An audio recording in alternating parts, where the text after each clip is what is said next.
अस्सलाम guys, welcome back to our YouTube channel sisterhood. I hope आप सब ठीक होंगे और आपके रमजान बहुत अच्छे गुजर रहे होंगे। सबसे पहले आप सभी को रमजान का पहला जुम्मा बहुत बहुत मुबारक। आज मैंने रमजान सीरीज में शॉर्ट्स अपलोड नहीं कराया बल्कि व्लॉग अपलोड कराया, तो ये हमारा डे 6 है। यहाँ पर हमारी चल रही है सहरी की तैयारियां। अम्मी बना रही है रोटी। इफ्तार में इतना ज्यादा कुछ खा लिया जाता है तो सहरी में ज्यादा कुछ खाने का मन ही नहीं करता, तो यहाँ पर हमने हल्का फुल्का खा लिया था, दाल और ऑमलेट। फजर में सब लोग भाग भाग के मस्जिद की तरफ जाते नमाज पढ़ने के लिए, क्योंकि मस्जिद 5वें वक्त से इतनी ज्यादा बढ़ जाती है कि जगह ही नहीं होती, नहीं तो अगर आप लेट जाओगे फिर बाहर पढ़ना पड़ेगा। सहरी करने के बाद हम लोगों ने भी अपनी नमाज अदा करी। के बाद तो बहुत ज्यादा नींद आती है, इसलिए हम तो नमाज पढ़ के सो जाते हैं। नेक्स्ट डे यानी कि फ्राइडे मॉर्निंग को अम्मी तो सुबह उठते हैं यहाँ पर सिलाई पे लग जाती हैं, क्योंकि अम्मी सिलाई करती हैं तो हम सबके कपड़े भी अम्मी ही सीती हैं। तो ईद पे तो अम्मी काफी बिजी रहती हैं, हमारे कपड़े सिलती रहती हैं। और यहाँ पर अम्मी अप्पी के कपड़े सिल रही थी, क्योंकि आज रमजान का फर्स्ट फ्राइडे था तो कुछ ना कुछ तो नया पहनना ही था ना, तो इसलिए मैंने तो अपने नए से अच्छे से कपड़े निकाले। तो यहाँ पे मैं कर रही थी प्रेस, फिर सब लोगों ने भी अपने कपड़ों पर प्रेस करी, क्योंकि सब लोग नए कपड़े ही पहन रहे थे। मैंने तो जल्दी से प्रेस वगैरह करने के बाद नहाने धोने के बाद तैयार हो गई थी और मैंने पहन लिए थे अपने नए कपड़े, जिसे पहनकर मैं तो बहुत ज्यादा खुश थी, क्योंकि मैंने सोच रखा था कि मैं फर्स्ट रमजान फ्राइडे पे ही पहनूंगी।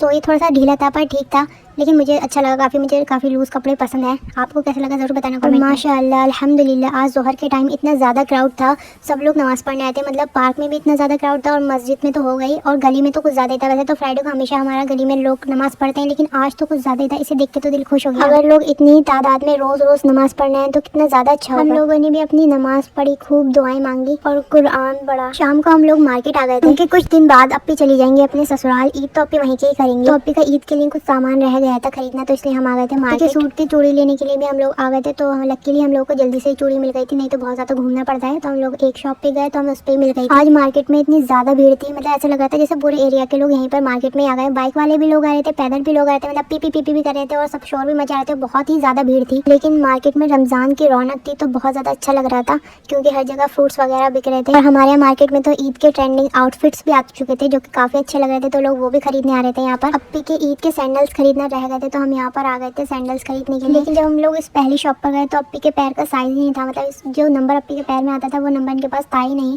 तो फिर हम लोग आ गए थे दूसरी शॉप पर। जब हम लोग दूसरी शॉप पर आए तो वहाँ पर भी अप्पी के पैर का साइज उन लोगों के पास था ही नहीं, और स्लीपर्स भी ज्यादा कुछ अच्छी नहीं थी, तो हम लोग वहाँ से आ गए थे। फिर हम लोग तीसरी शॉप पर गए तो फिर फाइनली हमें वहाँ पर आराम से अपनी स्लीपर जो भी खरीदना चाहती थी अप्पी, वो मिल गई थी। अप्पी का जो भी सामान था वो तो लगभग हमने खरीद लिया था। अब रह गया था हमारा घर वाला का सामान, फल फ्रूट लेना। तो यहाँ पर हम लोग ले रहे थे कचरी। कचरी तो बाजार में हर जगह थी, मतलब हर सेकंड शॉप पर कचरी बेच रहे थे लोग, क्योंकि इतनी पसंद की जाती है। मुझे बहुत पसंद है, आपको पसंद है तो जरूर बताना कमेंट। मार्केट से आते आते हमें बहुत ज्यादा देर हो गई थी, इसलिए हम लोग जैसे ही आए हम लोगों ने जल्दी से पहले नमाज। उसके बाद हम लोग सब करने लगे इफ्तार की तैयारियां, क्योंकि बहुत ज्यादा लेट हो गई थी, सिर्फ बहुत कम टाइम बचा था इफ्तार के लिए। यहाँ पर अप्पी बना रही है मिर्च की पकौड़ी, जो कि मुझे तो बहुत पसंद है। तो यहाँ पे तो अप्पी ने आलू उबाल के रख लिए थे, उसमें सारे मसाले डाल दिए थे जो हम नॉर्मली यूज करते हैं। उसमें नींबू डाल दिया था और फिर उसे मिक्स कर दिया था। और यहाँ पर उन्होंने डाली थी इमली की चटनी, जो कि अम्मी ने घर पर बनाई थी और हमेशा अम्मी रमजान में ही बनाती हैं। उसके बाद अप्पी ने ली मिर्च, जो कि स्पेशल आती है मिर्च की पकौड़ी बनाने के लिए, उसे बीच से कट करा और उस आलू को जो हमने उसका भरता बनाया था उसमें भर दिया। आप लोगों ने कभी मिर्च की पकौड़ी खाई है या फिर घर में बनाई है? अगर आपने खाई हो तो कमेंट में जरूर बताना कि आपको कैसी लगती है। यहाँ पर अम्मी काट रही है पालक की पकौड़ी बनाने के लिए, क्योंकि अम्मी को, अप्पी को और पापा को पालक की पकौड़ी बहुत पसंद है। मुझे इतनी ज्यादा पसंद नहीं है। और अम्मी ने बनाए थे दिल्ली के मशहूर राम लड्डू, तो यहाँ पर अप्पी उसे डेकोरेट करेंगे। अम्मी हमेशा रमजान में ही बनाती हैं। तो यहाँ पर हो रही है हमारी मिर्च की पकौड़ी फ्राई। मैंने तो अप्पी से बोला था कि ढेर सारी बनाना, मैं तो बहुत सारी खाऊंगी, मुझे मतलब 3 से ज्यादा खानी है, तो मैंने तो बहुत सारी खाई। आज अप्पी ने बनाया था ढोकला, जो कि काफी सॉफ्ट बना था। देख सकते हैं आप कितना सॉफ्ट है, एकदम स्पंज जैसा। मुझे तो अप्पी के हाथ का ढोकला बहुत पसंद है, इसलिए मैं उनसे हर साल कहती हूँ कि रमजान में ढोकला जरूर बनाना, तो उन्होंने आज बनाया था ढोकला। यहाँ पर पालक और आलू की पकौड़ी हो रही है फ्राई। तो यहाँ पर अप्पी ने राम लड्डू भी डेकोरेट करके रख दिए थे। मैं तो बहुत ज्यादा एक्साइटेड थी इसे खाने के लिए। यहाँ पर हो चुका था रेडी हमारा ढोकला भी। ढोकला आपको गाइस कैसा लगता है कमेंट में जरूर बताना। आज हमारी इफ्तारी जा रही थी हमारी खाला के घर।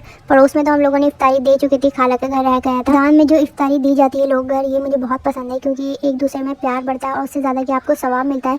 तो ये कॉन्सेप्ट तो मुझे बहुत अच्छा लगता है। हमारे इफ्तार में रह गया था कुछ टाइम, तो पापा आकर यहाँ पर देने लगे थे फातिहा। सब चीजें रख गई थी, बस कुछ पकौड़ी वगैरह रह गई थी। और यहाँ पर माशाल्लाह से अल्हम्दुलिल्लाह हमारा दस्तरखान सज चुका था, सारी चीजें आ गई थी, बस रह गई थी पकौड़ी जो कि अभी बन रही थी। और गाइस पता नहीं रमजान में कुछ ऐसी बात होती है कि मतलब हम लोग काफी लेट से हमारे इफ्तार की तैयारी हुई थी, मतलब बिल्कुल भी टाइम नहीं था, बहुत जल्दी जल्दी हम लोगों ने करा। ऐसा लग भी नहीं रहा था कि इफ्तार होने वाला हुआ तो हमारा काम हो भी पाएगा। ज्यादा हमारे साथ हमेशा ऐसी होता है कि मतलब इफ्तार होने वाला होता है तो हमारा काम होता है, लेकिन अल्हम्दुलिल्लाह से इफ्तार जब होने वाला होता है ना, 1 मिनट होता रहता है, 5 मिनट रहते हैं तो हमारा सारा काम हो जाता है। पता नहीं अल्लाह का कुछ ऐसा इस रमज़ान में ऐसा कुछ बरकत होती है, तो हम इफ्तार के टाइम तो बैठ ही जाते हैं। मतलब मैंने ये बात हमेशा नोटिस करी है, ऐसा ज़रूरी होता है। मतलब हमारा काम होता नहीं है, 15 मिनट पहले तक कुछ नहीं होता, और मतलब जब 5 मिनट रह जाते हैं तो सब कुछ हो चुका होता है। बस थोड़ी बहुत चीज़ जो रह जाती है वो रह जाती है। हो चुका था हमारा इफ्तार का टाइम, तो हम लोग यहाँ पे कर रहे थे इफ्तारी। एक भी जना कम होता है ना तो बहुत ज़्यादा खाली खाली सा लगता है। तो मेरे भाई तो हमारे साथ होते नहीं है, लेकिन बहुत थोड़ा सा खाली खाली सा लगता है। मैं खाने जा रही थी अम्मी के दिल्ली के मशहूर राम लड्डू, जो कि मुझे काफ़ी टेस्टी लगे, क्योंकि चटनी घर में बनाई थी अपने ने, और घर की चटनी जो होती है ना बहुत टेस्टी होती है। और यहाँ पर भी रेडी हो चुकी थी हमारी मिर्च की पकौड़ी, जो कि काफ़ी टेस्टी थी। मुझे तो हमेशा ये पसंद है, अच्छी रमज़ान के महीने में घर पर नई नई ट्राई की हुई रेसिपी खाने में कितना ज़्यादा मज़ा आता है। रमज़ान के महीने में लड़कियों के खाने बनाने की स्किल भी बढ़ जाती है। मतलब जो लड़कियाँ रोटी नहीं बनाती वो ऐसी ऐसी चीज़ बनाती होती हैं कि आपने कभी सोचा भी नहीं होगा, इतनी टेस्टी टेस्टी। तो मुझे तो बहुत मज़ा आता है रमज़ान के महीने में। इफ्तार करने के बाद हमने हमारा देसी नशा करा, यानी कि हमारी चाय पी। पड़ोस में से भी हमारे घर इफ्तार आया था, तो मतलब हमारे एरिया में लोग ऐसे गोल करके पकौड़ी बनाते हैं, जिसे चंदे भी कहते हैं, लेकिन हमारे यहाँ कुछ ऐसे टाइप की पकौड़ी बनती है। आलू पकौड़ी अलग अलग शेप में बनाओ तो अलग अलग उसका टेस्ट बदल जाता है। गाइस, आप लोगों को ये व्लॉग अच्छा लगा हो तो लाइक, कमेंट, शेयर और सब्सक्राइब करना मत भूलना, और ये व्लॉग अपने फैमिली और फ्रेंड्स को जरूर शेयर करना,